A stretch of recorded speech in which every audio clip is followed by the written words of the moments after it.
పోయి ప్రపోజ్ చేయబో. వెళ్ళిపోతున్నది పోయి చెప్పరా. నాకు భయంగా ఉంది, నువ్వు పోయి చెప్పరా. నాకు నీకు మించిన భయం. రే అటనద్దురా, 4 సంవత్సరాలుగా ప్రేమిస్తున్నాను. ఇంట్లో రచ్చ చేసుకుని మరి వచ్చే నేను ఇద్దో అమ్మాయి కోసం కష్టపడి రింగ్ కూడా నేను రా. నువ్వే హెల్ప్ చేయాలరా. సరితే ఏమండి, ఏమి ప్రేమిస్తున్నావా? నేను కాదండి. ఏమంట?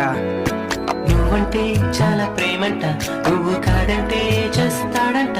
ఇంట్లో రచ్చేసి వచ్చేసి బాధల్ని దాచేసి నీ కోసం పనిచేసి ఈ రింగు కొన్నాడు, నీకివ్వమన్నాడు.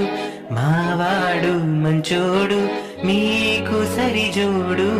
మీకోసం తన గుండెల్లో చెప్పలేనంత ప్రేమే దాచాడు. I love you.